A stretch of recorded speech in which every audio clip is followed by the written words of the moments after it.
people could come in. Come on over, fellas. We had a big meeting with a lot of people, a lot of talent from Israel and from the U.S. And I think we came to a lot of conclusion and conclusions. And there's very little difference in what we're looking at and where we want to be, where we want to go. And so I just want to thank you for spending time. I know you're going to be over here for a couple of days, and maybe we'll be surprising us on New Year's Eve. That'll be fine. Oh, thank you. And it's wonderful seeing you and Sarah and your whole group. Very talented group. We've done very good work together, and it'll continue. So thank you very much, baby. Thank you. Thank you very much. Thank you, Mr. President. Thank you. I have to say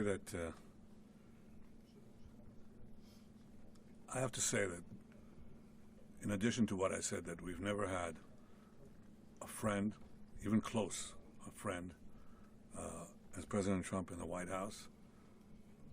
I think he's been extraordinary in his friendship and his support for Israel, his principled positions, his willingness to just cut through and get to the essence of things. And I don't say that as a compliment. I just mean it. People have heard me say that behind your back, Mr. President, many times. But I want to say something else. I think we have a partnership, if I can quote you, second to none. I think it's allowed us to do enormous things. You know, people said there was a different conception at one time, which means that America can advance its interest in the Middle East if it opens a lot of daylight between it and Israel. And President Trump has done the exact opposite. He's achieved remarkable things in the Middle East because we work together. We talk about our ideas. Sometimes we have different ideas, but we work it out. And most of the time we see eye to eye. But it's been a remarkable experience, and this was a very, very productive meeting. And may I say, a very good lunch. Thank you. Thank you for your friendship. Thank you very much, baby. And thank you for your support. It's meant from the heart. Thank you. You know, as I said outside, he's been a wartime prime minister, and we were, well, I guess I could say I was a wartime president in more places than just Israel, if you think about it. But Israel was a big factor, and we're with you, and we'll continue to be with you. And a lot of good things are happening in the Middle East. We have peace in the Middle East, and we're going to try and keep it that way. I think we will be very successful in keeping it that way. And you've been a great friend, and I've been a great friend to you and to Israel. And it's been my honor. And the award that I was given was really surprising and very much appreciated. Well, President Trump has broken so many conventions to the surprise of people, and then they figure out, oh, well, maybe, he was right after all. So we decided to break a convention too, or create a new one, and that is to award the Israel Prize, which in almost our 80 years, we've never awarded it to a non-Israeli, and we're going to award it this year to President Trump. This was announced formally over lunch by our Minister of Education, who's responsible for the Israel Prize. It's going to be awarded to President Donald J. Trump for his tremendous contributions to Israel and the Jewish people. I think it's such a fitting thing, and it would honor us, obviously, Mr. President, if you could visit Israel in that occasion on our Independence Day. But I have to say that this reflects the overwhelming sentiment of Israelis across the spectrum. They appreciate what you've done to help Israel and to help our common battle against the terrorists and those who would destroy our civilization. So, again, that's an expression of thanks and appreciation. Thank you, baby, very much. That really is a great honor. Any questions, please? We'll go pretty quickly because pretty much we agree on most of the things, and you would know what most of those things are. Please, go ahead. Thank you, Mr. President. I'd like to know if you and the Prime Minister talked about having Israel pull back its troops before Hamas fully disarms. I know that's been an issue. Did you push for that today? Well, we talked about Hamas, and we talked about disarmament. And they're going to be given a very short period of time to disarm. And we'll see how that works out. Steve Witkoff and Jared Kushner will be in charge of that from our side. But if they don't disarm, as they agreed to do, they agreed to it, and then they'll be held to pay for them. And we don't want that. We're not looking for that. But they have to disarm within a fairly short period of time. Was Israel withdrawing its forces? Well, that's a separate subject. We'll talk about that. Mr. President? Yes. Mr. President, do you have a message for the Prime Minister about the West Bank? And are you at all concerned that settler violence, Israeli settler violence, could be undermining the peace plan? Well, we have had a discussion, big discussion, for a long time on the West Bank. And I wouldn't say we agree on the West Bank 100%, but we will come to a conclusion on the West Bank. If I could ask, what is the disagreement? Well, I don't want to do that. It'll be announced at an appropriate time. But he will do the right thing. I know that. I know him very well. He will do the right thing. Yes? There is a growing fear of a confrontation between Israel and Turkey. How are you going to ease this tension given the fact that President Erdogan calls Mr. Netanyahu Hitler and compares Israel to the Nazis? Well, I know President Erdogan very well. And as you all know, he's a very good friend of mine. And I believe that, and I do respect him, and Bibi respects him, and they're not going to have a problem. They're not going to have a problem. I know him very well. And you've seen me do things with President Erdogan and Turkey that nobody else could have done. We're not going to have a problem. He's done a fantastic job. I'm with him all the way. I'm with Bibi all the way. Nothing's going to happen. Yes. Mr. President, are you concerned that Israel is not moving quickly enough to phase 2 of the peace plan? Well, I'm not concerned about anything that Israel's doing. I'm concerned about what other people are doing or maybe aren't doing. But I'm not concerned. They've lived up to the plan. They're strong. They're solid.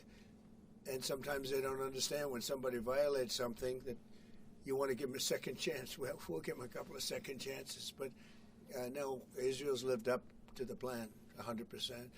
Don't forget, we made the plan possible by taking out Iran. And speaking of Iran, I hope they're not trying to build up again, because if they are, we're going to have no choice but very quickly to eradicate that buildup. So I hope Iran is not trying to build up, as I've been reading that they're building up weapons and other things. And if they are, they're not using the sites that we obliterated, but they're using possibly different sites. We know exactly where they're going, what they're doing, and I hope they're not doing it because we don't want to waste the fuel on a B-2. It's a 37-hour trip both ways. I don't want to waste a lot of fuel.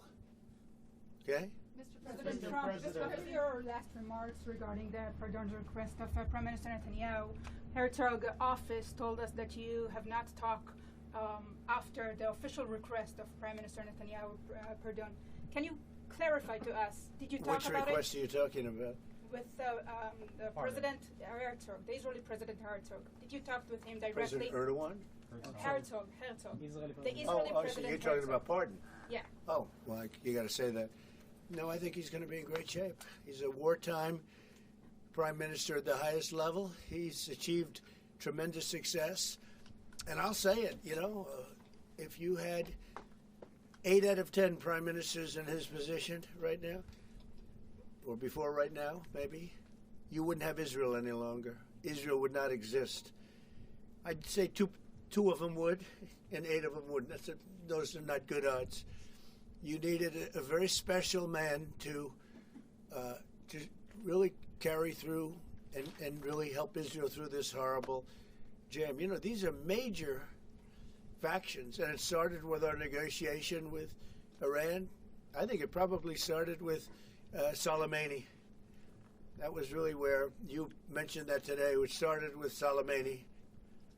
Bad guy, doing bad things, hurting a lot of people, killing American soldiers and other soldiers. But it started right there, would probably be the starting point. And then from that point forward, but you have a wartime prime minister at the highest level.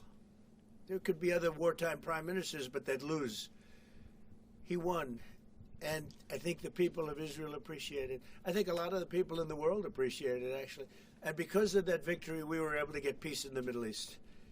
if you had a different kind of a personality, if you had a weak person or a stupid person, and there are plenty of both of them, you would not have had success, and you might not have Israel. And you report for Israel. I know you're very proud of it, and you do a great job. You might not have a job because there might not be an Israel right now if you had a different prime minister. That's a big statement, but to me it's a very simple statement to make. I'm looking at Pete Hegseth, and he's sort of nodding. If they don't have a strong prime minister, Pete, you might not have Israel today. I think he'll go down in the record books. And, you know, I was a big help. I'll be honest with you, big help. Somebody said in the room, if you don't have Trump, you needed a proper combination of everything. And if you didn't have that combination, which they had, you would not have an existing Israel right now. And the people of Israel know it. That's why they like me, and it's why they actually like him. He's got a little bit of a love-hate more than I do over there. But you know what? Even the haters have a lot of respect for him. There's a lot of jealousy about him. A lot of jealousy. Jealousy is a bad word. But I believe you would not have Israel right now. So it's a big deal. Yeah, please. Mr. President, a recent poll showed that as half of Gazans would be willing to leave the Gaza Strip if afforded the opportunity to do so. Back in February, you said that all Gazans should be I heard that number today. Half of Gaza would leave. I've always said it. I said if they were given the opportunity to live in a better climate, they would move. They're there because they sort of have to be. I think it would be a great opportunity. But let's see if that opportunity presents itself. But we're helping the people of Gaza a lot. So is Israel, by the way. So we'll see what happens. But I saw that it was a poll. It was actually more than half the people would leave if they were given the opportunity.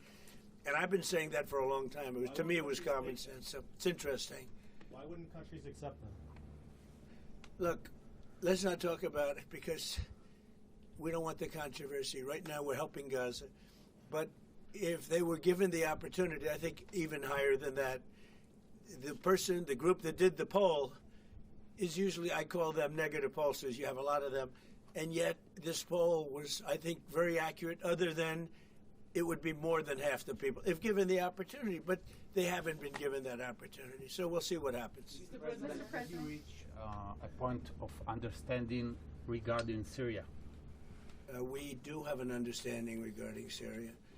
Now, with Syria, you know, your new president, I respect him. He's a very strong guy, and that's what you need in Syria. You can't put a choir boy. You can't put somebody that's a perfect person. Everything's nice, no problems in life. You have the opposite there. He's a strong guy. We get along with him great. I can't ask for any more. He's been with us all the way. We had that mishap with ISIS, and he was with us all the way. He was fighting us. You know, he was fighting them. So I hope Israel. I'm sure that Israel and him will get along. I will try and make it so that they do get along. Mr. President. I think they will. Bibi, do you have anything to say about that? Yeah, well, our interest is to have a peaceful border with Syria. Our interest is to have, and we openly say it, we want to make sure that the border area right next to our border is safe. We don't have terrorists, we don't have attacks, and we also want to secure our Druze friends. And by the way, I think not only the Druze, but other minorities, especially the Christians, should be protected as well in Syria and throughout the Middle East and in Nigeria. In your efforts, we back completely because Christian communities are beleaguered around the world and especially in the Middle East, but in parts of Africa too. And we stand for the same thing. And don't forget, it was President Erdogan that helped very much get rid of a very bad ruler of Syria. That was President Erdogan. And he never wanted the credit for it, but he really gets a lot of credit. Bibi agrees with that. I agree with I mean, I know it. And President Erdogan should get a lot of good credit for what he did. He got rid of some very bad people. And, you know, they've been wanting to do that for 1,000 years with different names, but for 1,000 years in Syria. President Erdogan did it, and we give him a lot of credit. I give him a lot of credit. But I think it's going to work out well between Syria and Israel. Mr. President, about Lebanon. Yeah, go ahead, please. The Lebanese government, so what we saw is not meeting the terms of the ceasefire agreement, has failed to disarm Hezbollah actually. In your view, should Israel strike the terrorist organization again? Well, we're going to see about that. We'll see about it. The Lebanese government is at a little bit of a disadvantage, if you think of it, with Hezbollah. But Hezbollah has been behaving badly, so we'll see what happens. Mr. President, on China. How close are we to another operation of Israel in Iran? You said before the meeting with Netanyahu that you are in support of Israel if the ballistic missile project will take on, and also the nuclear weapon. But after the meeting, after what you know from the intelligence, how close are we to another war with Iran? Well, I don't want to say that, but Iran may be behaving badly. It hasn't been confirmed. But if it's confirmed, look, they know the consequences. You know, consequences will be very powerful, maybe more powerful than the last time. Yeah. And Iran should have made a deal the last time. I gave them the option. I said, you can make a deal. Do it. I told them, do it. And they didn't believe me. Now they believe me. Do you have evidence that Iran is behaving badly, and what do you mean by that? This is just what we hear. But usually, where there's smoke, there's fire. Have you heard the expression? Well, what do you mean related to the nuclear capabilities? Well, no, I'm hearing that they're not nuclear yet, but maybe nuclear too. The sites were obliterated, but they're looking at other sites. That's what I've heard. They're looking. Intelligence So it'll take a long time. They're not going to go back to where they were, but they have other places they can go. And if they're doing that, they're making a big mistake. Yeah, please. There's no reason for them to do it. Mr. President, is the United States currently open to engaging in bilateral discussions with Tehran? We're hearing reports from numerous countries that there may be some discussions. Is that something you would support, or something that is happening? Would. You Sure. would support that? I would, yes. Right now. Thank you, sir. I have been, by the way, before the war, I would support that. I said to him, Bibi, I said, let's negotiate. And they didn't believe what was going to happen would happen. Mr. Yes, ma'am. President, on China, so China's been doing naval exercises basically to test encircling Taiwan. Can you explain to us what your knowledge is of that? What do you think about that? Have you had any discussions with China Well, I have a about great that? relationship with President Xi, and he hasn't told me anything about it. I certainly have seen it, but he hasn't told me anything about it, and I don't believe he's going to be doing it. Does it worry you? No, nothing worries me. But nothing. you said where there's smoke, there's fire, right? So if Yeah. you're encircled, if you're doing naval exercises and air Well, exercises, they've been doing naval exercises for 20 years in that area. Now people take it a little bit differently, but in fact larger than they're doing right now. So we'll see. But they've been doing that for 20, 25 years. Yeah. Mr. President, if you don't see Hamas disarm in that short amount of time that you're giving them, can you tell us what the next steps would It'll be horrible for them. Horrible. Okay. It's going to be really, really bad for them. And I don't want that to happen. But they made an agreement that they were going to disarm. And you couldn't blame Israel. By the way, we have other countries that will come in and do it. They said, let us do it for you if they don't.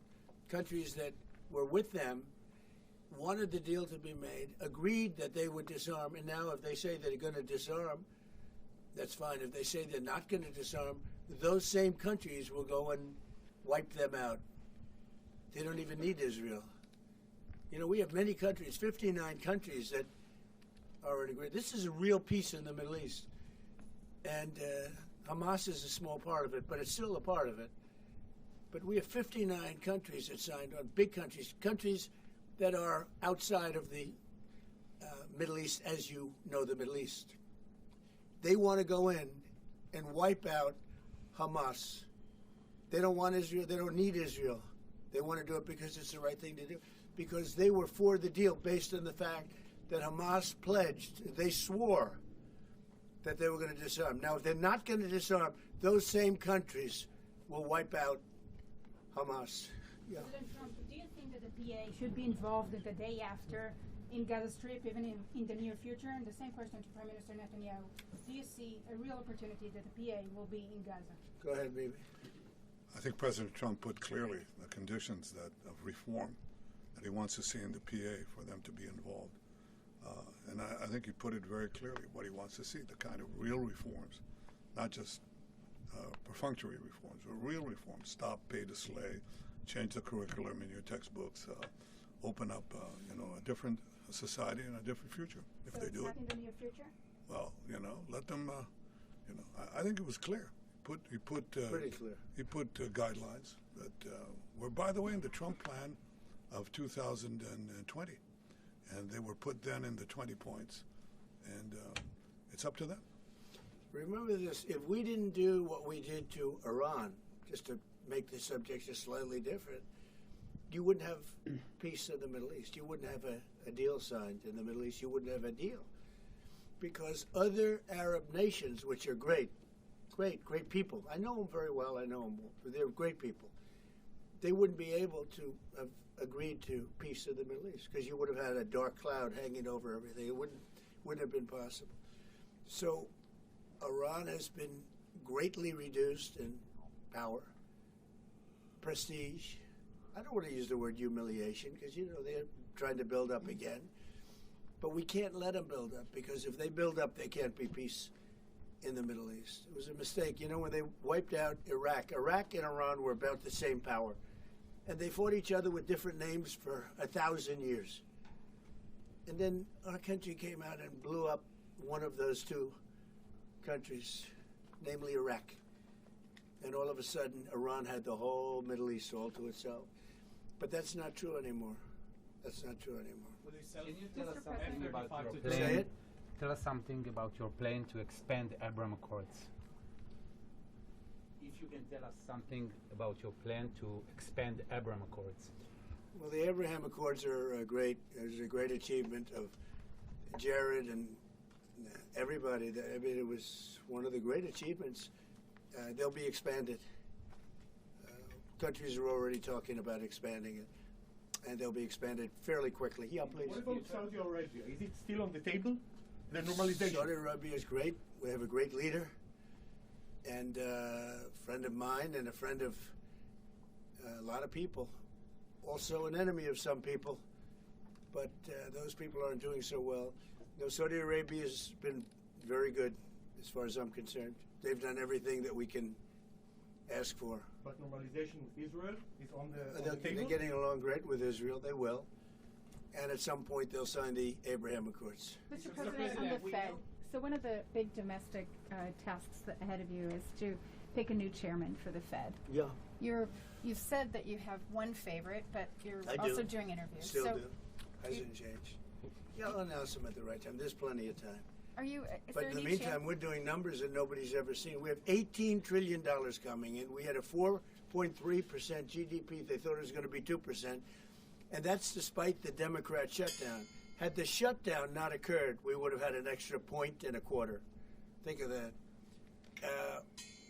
We are doing, and also despite the fact that we have a fool at the Federal Reserve. I mean, Biden reappointed him. It's too bad. You would have thought he wouldn't have done that.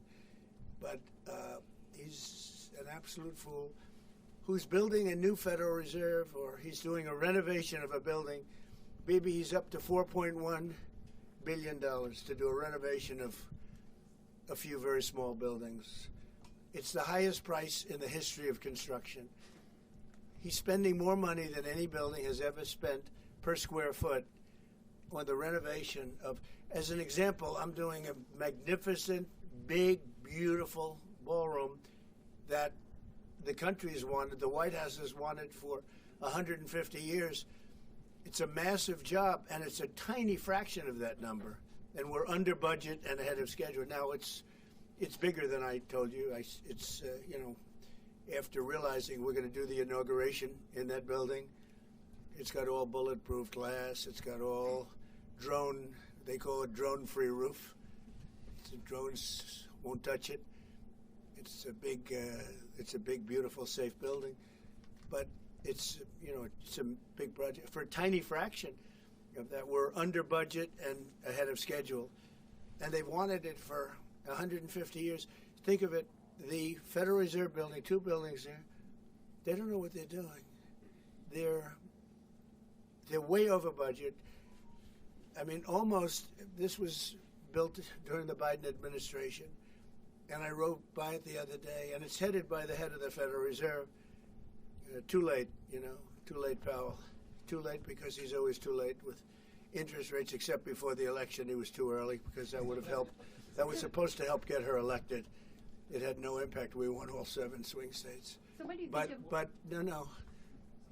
We're thinking about bringing a suit against Powell for incompetence. Because think of it, these aren't outstanding buildings. These are small buildings.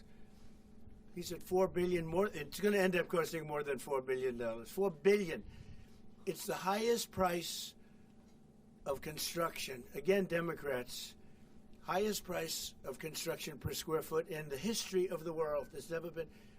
Gorgeous monuments are built for a much smaller price. So we're thinking about bringing a gross incompetence, what's called gross incompetence lawsuit. It's gross incompetence against Powell. And it was his baby.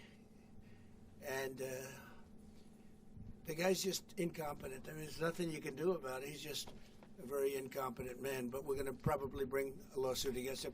Thank you all very much. I appreciate it. Bibi, congratulations. Mr. President, when do you expect an announcement then on Powell's replacement?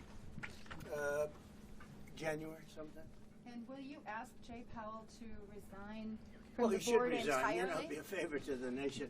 But he's come close. I mean, we're getting pretty close. I would fire him. I'd love to fire him, but we're so close, maybe. But maybe I still might. Will you sell F-35 to Turkey? Say it? Are you going to approve a selling of F-35 to Turkey? We're thinking about it very seriously. And what is What your prevented- reaction They'll be to okay. this? They'll never use it on issue. I promise you. Wait just a second. We have one more thing to share. We want to say a heartfelt thank you for watching and supporting PBS News. Without you, we simply wouldn't be able to provide the news and the information that you trust. So thank you from everybody here at PBS News. Support journalism you trust. Support PBS News. Donate now, or even better, start a monthly contribution today.